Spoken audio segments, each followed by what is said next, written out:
cotas nos concursos públicos, cotas raciais, que as universidades ainda insistem em não cumprir. Mas ainda bem que a UFMG já está caminhando nesse sentido. Daí eu vejo alguns ciclos, sabe, dessa dimensão de como a questão racial, os sujeitos dessa discussão racial vão se apresentando mais ao longo das nossas reuniões. Eu diria que um primeiro ciclo é aquele do negro e a negra como objeto, como todo mundo sabe, que é uma discussão já feita. E é como objeto, que é aquele que vai ser estudado, a cultura que vai ser estudada, não é isso? Então eu saio daqui e vou estudar essa cultura, sempre muito ligado à questão do exótico, você tem a questão do trânsito, você tem a questão da religiosidade, sempre vista numa outra perspectiva. Um outro ciclo que eu vejo é um segundo ciclo que vai tendo uma mudança aos poucos desse lugar de ver pessoas negras e negros na sociedade brasileira e a sua cultura, começando a chegar perto da dimensão dos sujeitos. Mas até então são muitos pesquisadores brancos e brancas que ainda trabalham com essas questões, com essas temáticas, muitas das quais, inclusive, construíram sua carreira fazendo a discussão da questão racial. Muitos e muitos, depois abandonam, uns continuam, outros vão e voltam, mas sim, e a tristeza é que muitos assinaram lá o manifesto, isso eu nunca vou esquecer, né? Eu e todo mundo. Bom, então a gente tem esse segundo ciclo, tem um outro terceiro ciclo que tem um colega meu que fica falando que é a revolta dos objetos, que é quando negros e negras começam a irromper nesse lugar como pesquisadores, pesquisadoras, não somente estudantes de antropologia, mas também pesquisadores e pesquisadoras, antropólogos e antropólogas, apresentando mais nas reuniões, trazendo mais a temática para dentro das reuniões brasileiras de antropologia e nas outras que se desdobram. E eu diria que tem um quarto momento, ou um quarto ciclo, que eu vejo que é o que nós estamos nele, que eu vou chamar de negros e negras como sujeitas e sujeitos de conhecimento. Conhecimento antropológico e conhecimento sobre a vida. E esse ciclo, eu acho que é o ciclo que nós estamos e que tem muito a ver com a demarcação política que a gente fez nos anos 2000 no país, que é a discussão das ações afirmativas, que foi a implementação das cotas, que nós tivemos em 2003 o Conselho da UNB aprova, em 2004 a UNB implementa, foi a primeira federal, antes disso as estaduais já estavam se movimentando, e a discussão das cotas da UNB, ela vem em cima da discussão do racismo, o caso Ari, que todo mundo também sabe, né? E em função desse caso, José Jorge, Rita Segato, que fazem um texto e tal, e aí faz toda uma discussão do Conselho Universitário. Eu não vou entrar aqui no mérito do que foi, mas esse é um marco. A gente sabe que na UNB esse foi um marco. E a discussão sai de dentro da antropologia também. Então, nessa organização aí, eu vejo que a gente está num outro momento.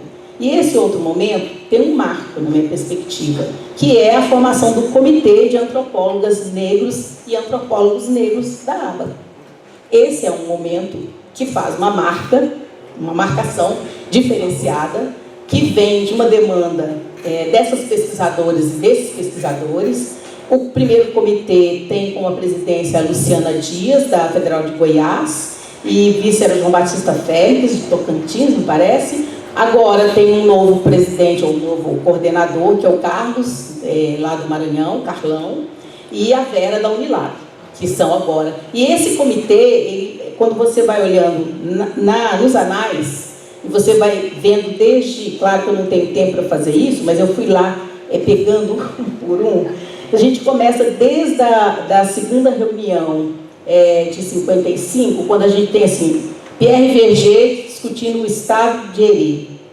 Depois, René Ribeiro, possessões e problemas da etnopsicologia. Depois, Gonçalo do Retiro, candomblé. Um outro que é relações raciais entre brancos e pretos no Brasil meridional, uma turma. Renato Henrique Cardoso, Renato Jardim Moreira, Otaviani, e a discussão do projeto Unesco, que está lá, que aparece, então, a questão dos programas e pesquisas sociais do Estado da Bahia, Columbia University de Nova York. Quando nós vamos para os anais da terceira reunião, lá em Recife, a gente vai ter, como comunicação, Reações do Negro ao Cristianismo na América Portuguesa, de René Ribeiro, e Assimilação e Ascensão Social do Negro Escravo, Edson Carneiro, que também é um nome que a gente tem que lembrar.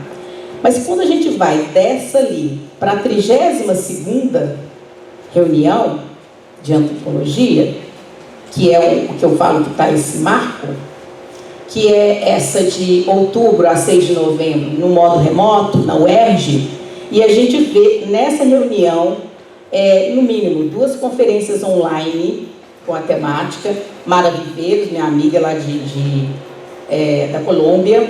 Depois a gente tem uma professora sul-africana, que é a Zitu Matebeni. Nós vamos ter em torno de 6 GTs com a temáticas mais diversas, trabalhando com a discussão racial. Isso eu estou contando por alto, tá, gente? A gente tem que fazer isso bem contadinho, bem direitinho. Nós vamos ter 3 mesas redondas.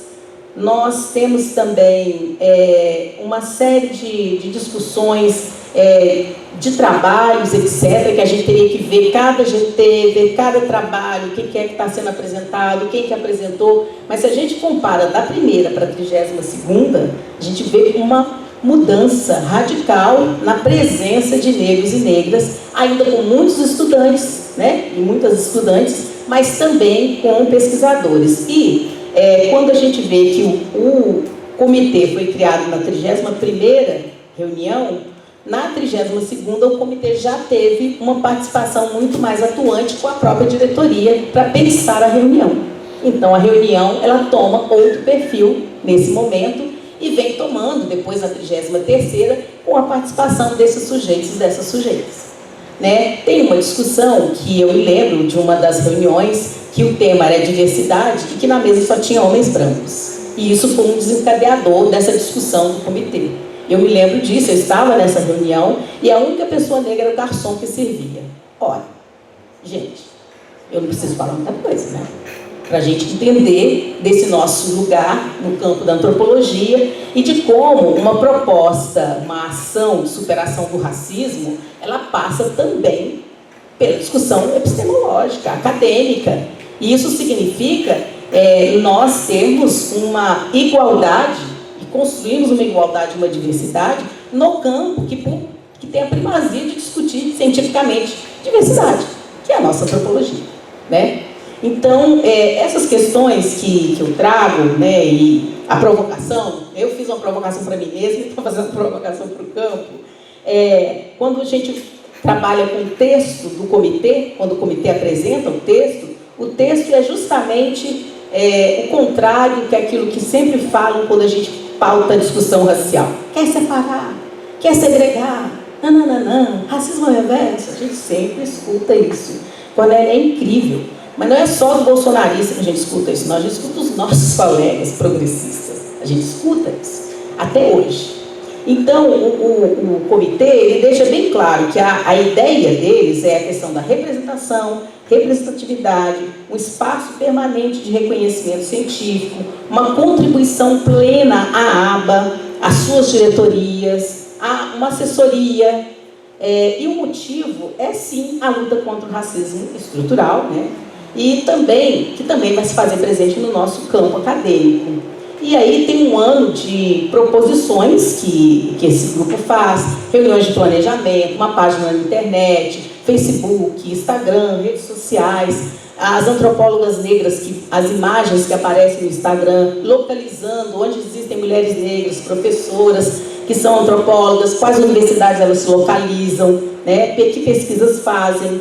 E também, claro, com toda a questão da pandemia, como se foi feita toda essa discussão das reuniões que nós fizemos remota, se fez também um mapeamento, tem se feito um mapeamento da presença de antropólogos negros e negras, e tem dados que foram disponibilizados na 32ª reunião, na exposição Ogbon, que se encontra também no site, né, da aba, que se encontra, e também realizando lives, discussões, participando da RAM e etc. E também a indicação de pessoas para receberem premiação, o prêmio Lélia Gonzalez, que foi criado, né? A premiação que o Kabengele recebeu, o Roquete Pinto, a premiação que eu recebi também, Roquete Pinto, e também a participação na comissão de isenções da 32ª Reunião Brasileira de Antropologia, moderação de mesas, enfim. Então, aí, por isso que eu falo que é esse 4º ciclo, que eu acho que é um momento muito... eu acho que é um momento de aprendizado para todos nós. É um momento de aprendizado para todos nós. Um momento coletivo de aprendizado. É o momento de repensar nosso próprio campo e de olhar o nosso próprio campo com o olhar da diversidade e indagar nas hegemonias do nosso campo, nas decisões do nosso campo, onde essa diversidade está. Então, a gente tem um recorte que é socioeconômico, a gente tem um recorte que é racial, a gente tem um recorte de gênero. E se eu entrar com o recorte de orientação sexual, nós teremos mais um. Mas o que eu acho é que se na educação eu muitas vezes tenho dificuldade para fazer esse diálogo, hoje menos, mas antes mais, não poderia ter dificuldade de fazer esse diálogo na antropologia. Não deveria. Não é? Então eu acho que a questão racial nas reuniões brasileiras de antropologia, e lá no site, tem alguns que estão, algumas dos anais que estão em manutenção, tem anais que não tem, depois a gente vai ter que ver isso lá no nosso site, né? Eu acho que seria muito bom se a gente tivesse uma observação lá sobre o período da ditadura, né? Falando lá por que no site não tem os anais das revistas, tal. Acho que é legal pôr isso destacado para as pessoas verem, né? Então eu acho que tem aí um material muito interessante que nós podemos trabalhar com uma pesquisa mesmo. A gente pode fazer uma pesquisa que vai ser muito interessante para a gente trazer essa discussão, né? E avançar daqui para frente. Eu sempre falo que quando a gente pensa na perspectiva das ações afirmativas, não como só a dimensão da política a ser estabelecida, mas como uma postura de vida, sabe, científica, de vida, política, ela tem que ser assim, olha, nós vamos construir essa mesa aqui, beleza. Onde está a diversidade nessa mesa aqui? Essa tem que ser a pergunta que a gente muitas vezes não faz, né? Então, acho que essa é uma pergunta que se a gente coloca como um eixo da nossa ação epistemológica e política, nós vamos ter o quê? Maior riqueza da produção do conhecimento. Eu conversava com um colega que está no CNPq agora, discutindo justamente essas questões das áreas, né? Das áreas de educação, etc. E como hoje nós temos um maior número de pesquisadores e pesquisadoras negros e negras que trabalham com temáticas raciais mais diversas, muitas vezes a gente não se encontra na hora que você vai escrever um projeto CNPq. Ou se você é uma pessoa não negra que trabalha com a temática racial, você vai lá nas suas áreas, na educação, tem lá, educação das periferias, não sei das quantas. Tem hora que a gente manda para essa.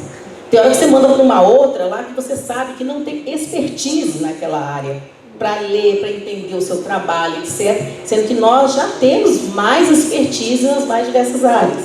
Então eu conversava com um colega do CNPq fazendo essa provocação. E ele falou, olha, hoje eu não preciso mais dessa provocação, porque a gente tem lido em algumas revistas científicas, as de renome internacional, Nature, que a diversidade, ela faz bem a ciência.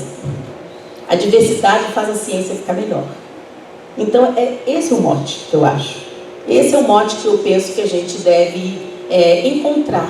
E é muito interessante ver que vai num crescendo a temática racial, né, nesse grande guarda-chuva, até chegar na 32ª, 33ª. Isso mostra alguma coisa para o nosso campo, mas a gente precisa refletir e produzir conhecimento sobre isso.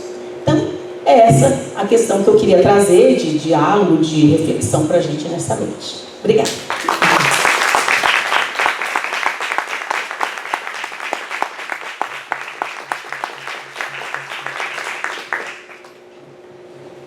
Agradecer demais vocês quatro e acho que a gente pode abrir aqui para uma conversa, né? Espaço de troca que a gente já está meio adiantado com o horário, mas acho que algumas palavrinhas a gente precisa, André. Bem, boa noite todo mundo. Eu queria parabenizar a mesa, os colegas que organizaram, né, esse evento. Fico muito feliz e honrada, né, como presidente da Associação Brasileira de Antropologia e também professora da casa, né, de ter tido essa oportunidade de ter essa aula sobre antropologia, história da antropologia apresentada aqui, né, para a gente.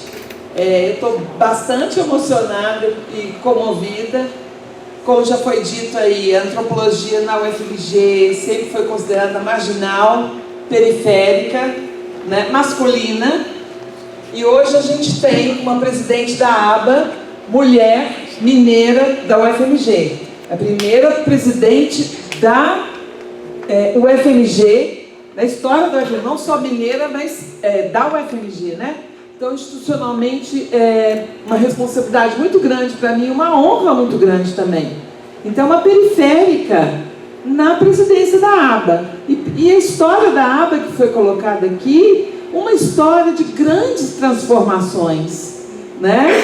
Transformações que foram resultado de muita luta, de muita labuta, de atualizações e demandas da sociedade, do mundo e da sociedade brasileira. As coisas não acontecem da noite para o dia, né?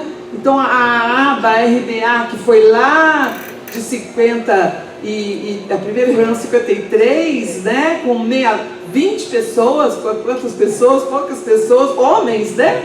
Uma mulher? Não, mais mulher. É? Mais.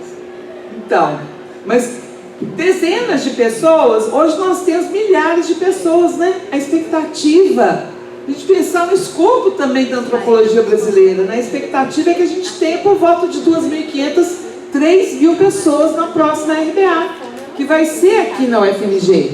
Então hoje são milhares, não são dezenas, são milhares de pessoas falando, discutindo e pensando em antropologia. E isso é muito relevante, nós temos que pensar onde é que está esse povo todo, o que esse povo todo está fazendo, qual é o interesse, né, na antropologia, o alcance da antropologia na sociedade brasileira. Então, assim, com todas as dificuldades, com todas as transformações, né, eu acho que a gente está caminhando e eu acho que a missão é desenterrar o sapo. O sapo também não desenterra da noite para o dia. Desenterrar esse sapo é uma história, é uma labuta, é um processo, né? E eu acho que a antropologia da UFMG, ela não só se institucionalizou, mas ela vem se firmando cada vez mais. Nós temos um curso de graduação em antropologia, nós temos uma pós-graduação em antropologia que agora recentemente alcançou mais um pontinho ali na avaliação CAPES, passamos de 4 para 5. Tem uma demanda muito grande, né, em torno da antropologia.